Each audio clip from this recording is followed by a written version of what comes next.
Good morning, students. My name is Dr. P. Brahma, lecturer in zoology, Ramannapeta Government Degree College, Yadadri Bhuvnagiri District, Telangana, India. Dear students, today we learn about the life cycle of Druncaculus medinensis. Life cycle of Druncaculus medinensis. This life cycle of Druncaculus medinensis is here. I am showing here. You have to see that evolutionary cycle also in the Druncaculus medinensis. It is a parasite. It completes its life cycle in two hosts, and man and as well as the cyclops. A cyclops is arthropodian organism and man is mammalian organism. That Druncaculus medinensis, you know, it is of a common occurrence in dry regions of Africa, India and Arabia and China, etc.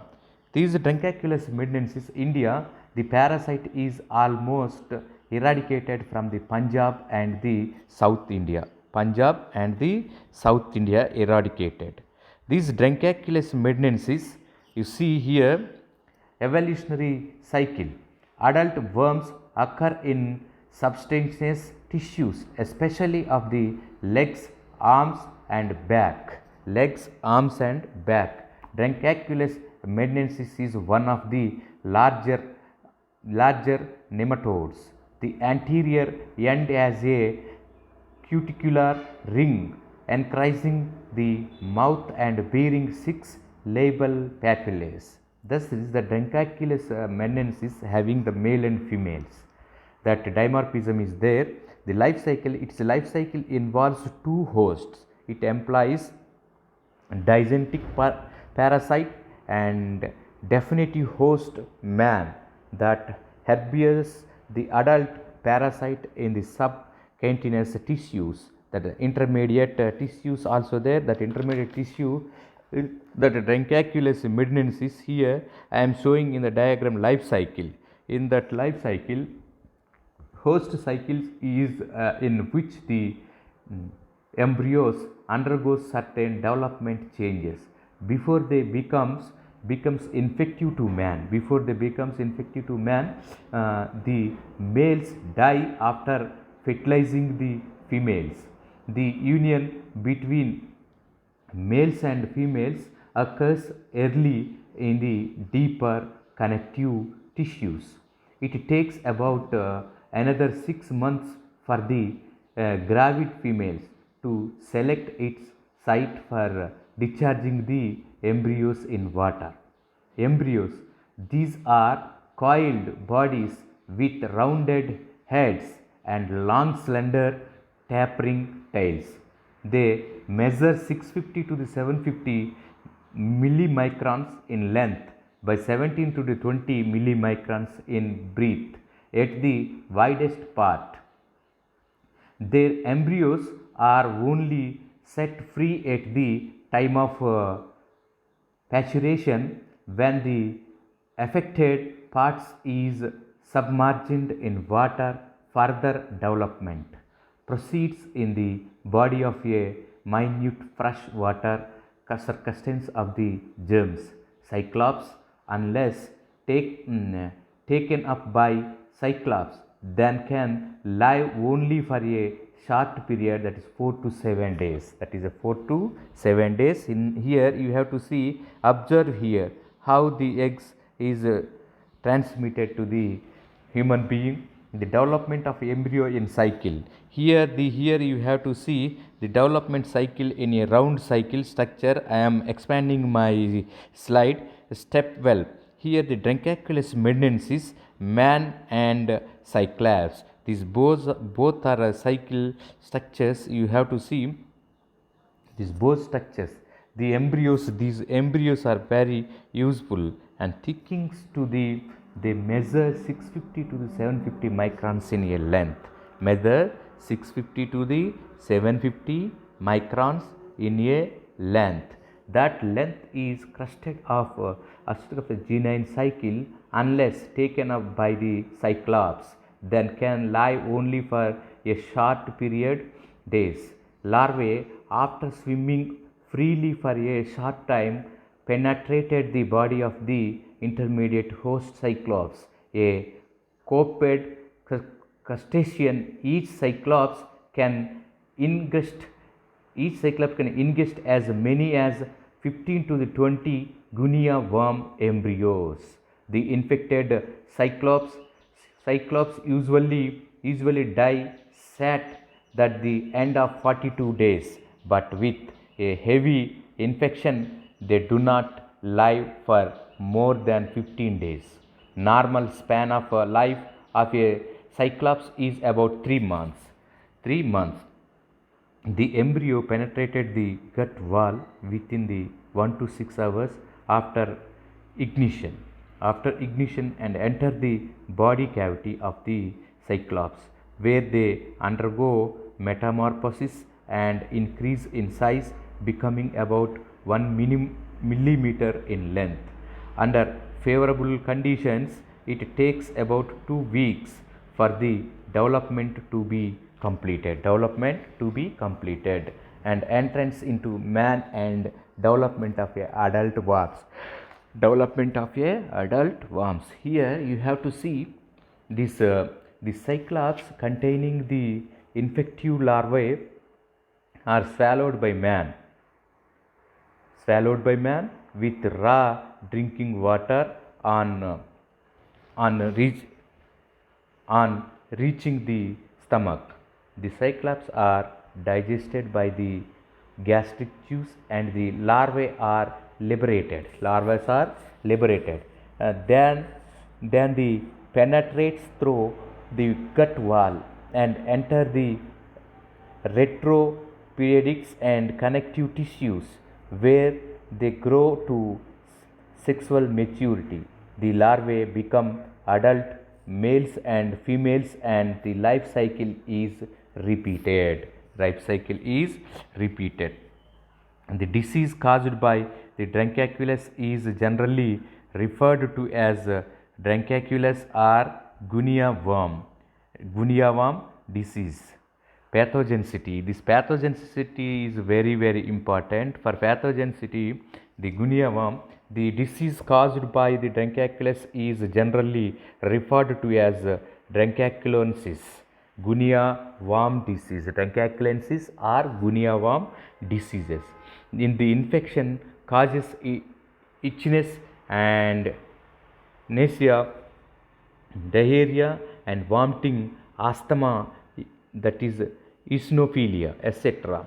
These effects are due to toxic substances produced by the parasite. The female worms move through the person's subcutaneous tissue, causing intense pain, and eventually emerge through the skin, usually at the feet, producing edema, a blister, and eventually an ulcer.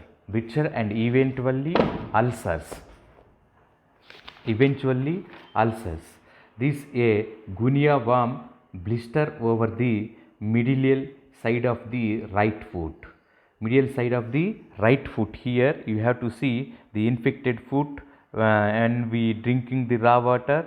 That here foot I am showing in the diagram, guinea worm is there. So this fruit is infected fruit. How when he entering into the water, the worms in the act of discharging embryos in water. If the person having that discharging in a water, when that time the worms are entering into the embryos are entering into the worms and embryos are diagnosis, detection of the adult worm. The female worm appear at the surface of the skin. Prevention, prophylaxis, following measures are essential in the prevention of the disease.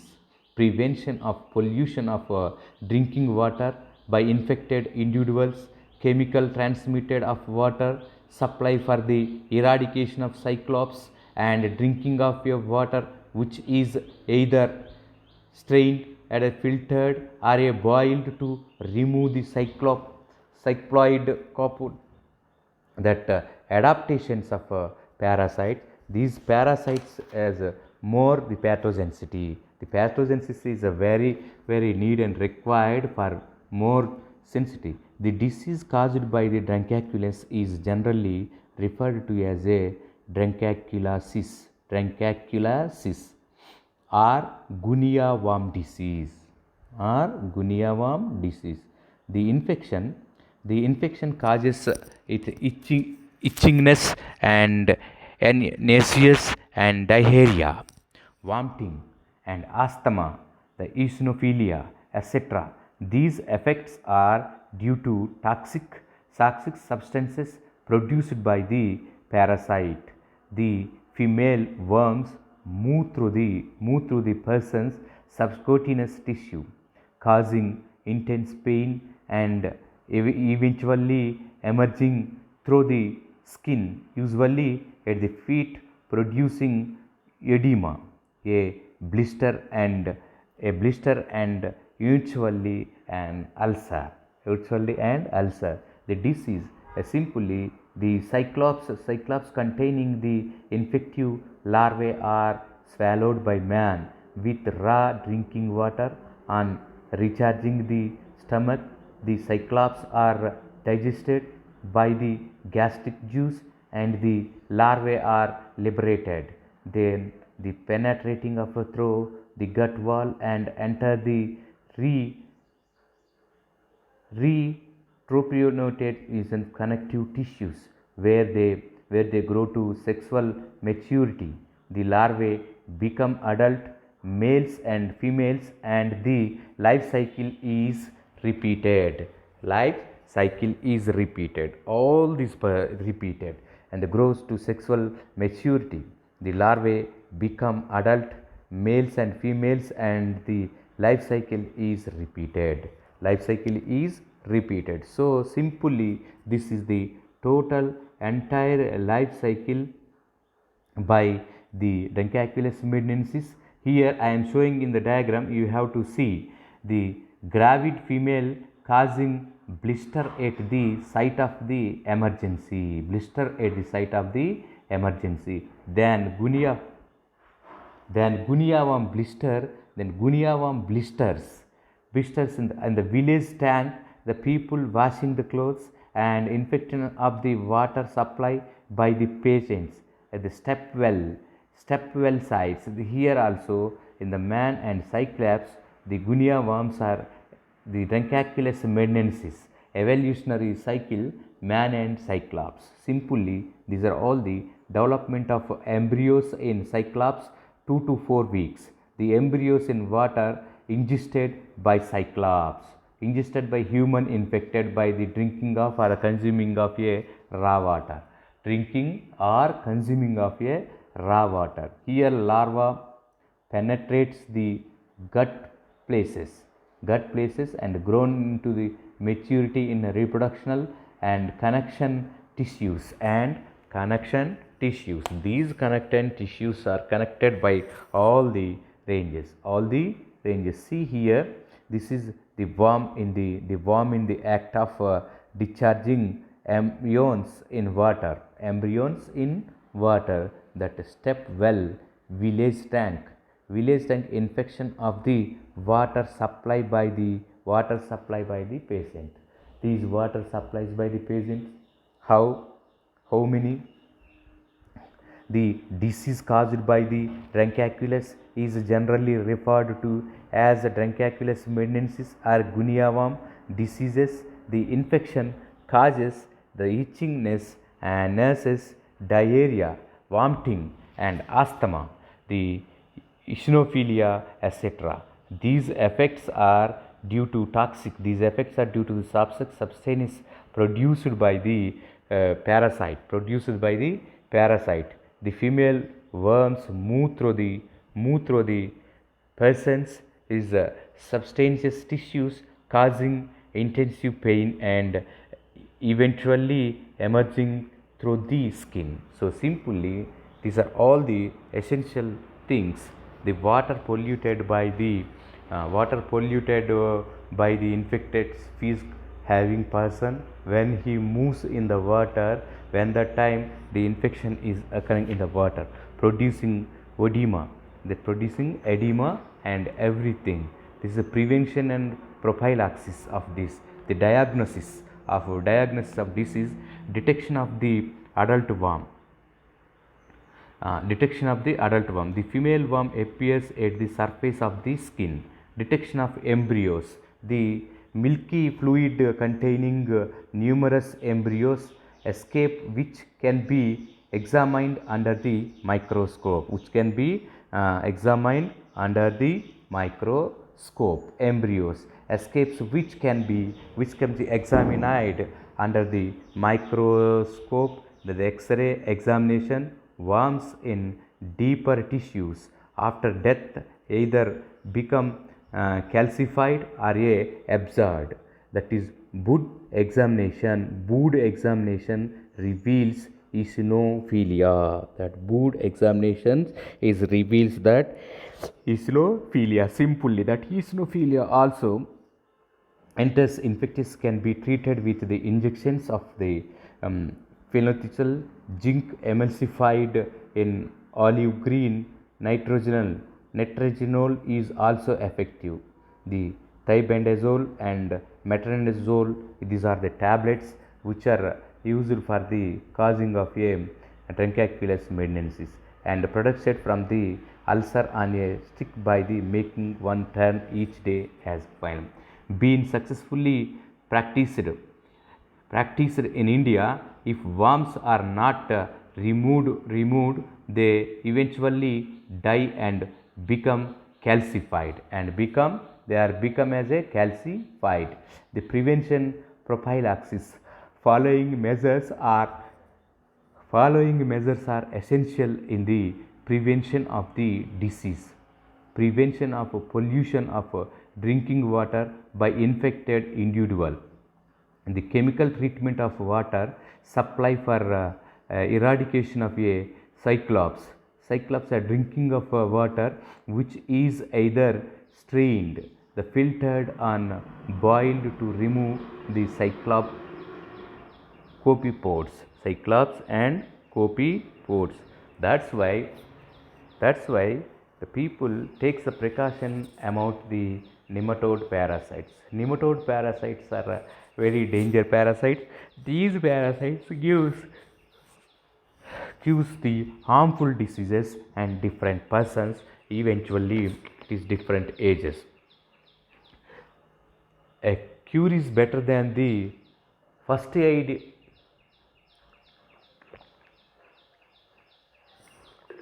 Prevention is better than the cure. Treatment theory. The infection can be treated with injections of a phenolmethyl and emulsified in olive green. Nitrazole is also effective. Thiabendazole and metronidazole are used in the treatment. Extraction of the parasite by slowly widening its end, projecting from the ulcer on a stick by making one turn each day has been successfully practiced in India. If worms are in India not removed, they eventually die and become calcified. Means the bones are calcified in eventually. So this is simply methods how the adaptations. These adaptations more in the adaptive natures. In the life history of a Fasciola hepatica, and simply here the Droncaculus medinensis and Fasciola hepatica and some other nematode parasites gives the dangerous disease to the living human beings. Among that, the Droncaculus medinensis has given a harmful dangerous disease. Even though in India some states are eradicated this Droncaculus medinensis like Punjab and other states. This is the life history and life cycle of the parasite of this Droncaculus medinensis. This Droncaculus medinensis completed its completed its life cycle in two hosts. That two hosts are man and cyclops. Man and cyclops. It completes its cycle pathogenicity. The disease caused by the Droncaculus is generally referred to as a Droncaculosis or a Guniasis.